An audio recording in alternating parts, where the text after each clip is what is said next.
Hello everyone. In this video, we're gonna talk about negative self-talk. Enemy or friend? Let's discover together. So the first thing that we're gonna see is about the inner critic. What's the inner critic? We definitely all have one, either a strong inner critic or a weak inner critic. So the inner critic gives us positive and negative criticism, and it can be very valuable and informative according to what it says. It can also help us be mindful about our thoughts, our feelings, and our concerns basically. So the spectrum of negative self-talk. There is a difference between this is difficult, which is the one side of the truth, and I am useless, I'm never going to achieve anything, which is the other side of the spectrum. So the negative self-talk can move between a spectrum of some logical thoughts to another spectrum of some very, very heavy thoughts about ourselves. So let me pose a question on you. Where are you most of the times on this spectrum? Are you on the very, very hard bit for yourself, or are you on the normal negative part? So let's see together some forms of negative self-talk. Mind reading. I know that they think I'm not gonna make it. I know that they think I'm going to fail. So sometimes we tend to guess what other people think about us, and that's called mind reading. Overgeneralization. I always do things wrong. What can saints now? So we tend to generalize basically what has happened in the past, and we basically guess what's going to happen in the future. Magnification. That was the most terrible thing that ever happened to me. I'm not going to be able to move on. So we magnify a situation that happened to us, whereas sometimes it's not realistic that terrible. Minimization. That was nothing. I could have done better. Sometimes we tend to say that to ourselves when we have achieved something actually, but we kind of tend to minimize our successes. Personalization. This is all because of me. It's all my fault. Let's keep in mind that some things are out of our control and not everything is because of our fault. Fortune telling. I'm sure something will go wrong. I can feel it.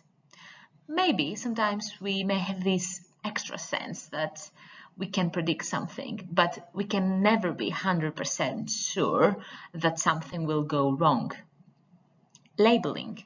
I'm useless, incapable, a failure. Labeling and actually wrongly and negatively labeling ourselves never helps because we tend to believe on these labels. Polarizing, having actually black and white thoughts. If I don't do it perfectly, what's the point? Sometimes we actually tend to minimize even the small successes that we have as part of the process if we don't actually complete or succeed in the whole process. So, how negative self-talk is created? And that's a very, very good question for us to think. So sometimes it stems from perfectionism. Sometimes some people tend to want to be perfect all the time, and this is how the inner negative self-talk is created. Upbringing is actually one of the main reasons why people have a negative self-talk. A critical parent or a critical friend or a critical sibling can actually make us feel very critical about ourselves. Lack of critical thinking, basically a filter. Sometimes we tend not to have a filter in our thoughts. We tend to actually keep thinking without having boundaries and barriers. The current environment or the social circle that we live with. So the environment may be harmful and it may causes us negative thoughts about ourselves. And it's also the expectations that we have from ourselves or the expectations that the others have from us. And as Lisa Jewell has said, If you go back thousands of years, we're constantly scanning the horizon for threats. It was much more important for our brains to constantly be scanning for those threats because it helped us survive as human beings. And actually, this is the very first initial point of the negative self-talk. So we tended to look for risks and dangers, and this is how the negative self-talk has evolved over the years. What are the effects of negative self-talk? So we might end up having some more serious mental health problems, such as anxiety or depressive symptoms. Decreased motivation. So if we keep constantly having negative thoughts about ourselves, then we may end up lacking motivation to do really anything. Feelings of helplessness. If we cannot really help ourselves, we may tend to believe that nobody actually can help us, so we cannot really move on. Lower ability to see opportunities. If we actually think that we are incapable of doing really anything, then we may not actually see the abilities that the opportunities that come to our ways. Limited thinking. So actually thinking only the negative sides of a situation limits our way of thinking and limits our horizons. Perfectionism. If you're not a perfectionist yet, excessive negative self-talk will definitely make you a perfectionist. Relationship challenges. When we tend to continuously talk negatively about ourselves, we may end up having difficulties with our relationships. Self-esteem. Negative self-talk lowers the self-esteem. Productivity. Thinking negatively about ourselves definitely can affect negatively our productivity and can make us less productive and less energetic. So a study published in June 2022 actually revealed that negative self-talk associates with Alzheimer's disease. So in this study, older adults who engaged in repeated negative thinking were more prone to experience cognitive decline, including, of course, memory problems, than those who didn't. So keep that in mind as well. The health benefits of positive thinking. Let's now think the positive.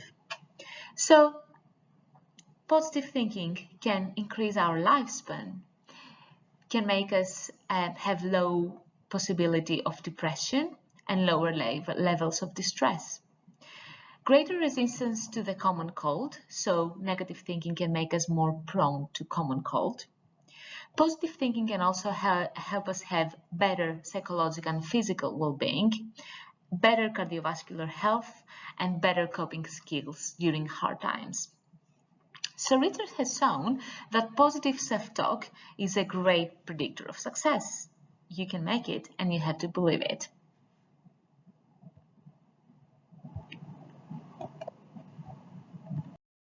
How to minimize negative self-talk? So being mindful of your thoughts helps a lot. What am I thinking right now? Evaluate it. Express gratitude. Having a small notebook of expressing gratitude every night, let's say, before you go to bed, can help us understand what we have achieved and what we've got in life. Be curious why you have these thoughts. So question yourself, why am I thinking that way right now? Does it help me? Challenge your inner critic. So actually, why are you here? Do you help me with anything? I don't basically need you to move on. Seek support. If you cannot actually make it and continue that way on your own, ask for professional help. Meditate. Meditation can help us become more aware of how we feel and what we think. Keep a journal. Keep a journal of your achievements, keep a journal of your day, and actually understand what you have done in a positive way, what you have done in a negative way, and evaluate your actions. Think yourself as your friend, so there is no better friend than yourself. So actually think yourself as a very motivating friend. Write down your thoughts. As I mentioned before, keep a journal, write down your thoughts and reflect on them. Identify areas of change. So where could I improve? Where there is some space for me to get better, and where could I wait a bit more to see improvement in the future? Practice positive self-talk. Go in front of a mirror and actually say good things about yourself to yourself. So true self-esteem comes from changing our relationship with our thoughts rather than trying to override negative thoughts with more positive ones. Remember, thoughts are just thoughts, neither negative nor positive. We are the ones adding the extra layer of meaning, or the labels. Thank you for watching this video. If you would like to access the Student Wellbeing and Safeguarding team, book your appointment by completing the online appointment form or email student-wellbeing@staffs.ac.uk. Bye everyone!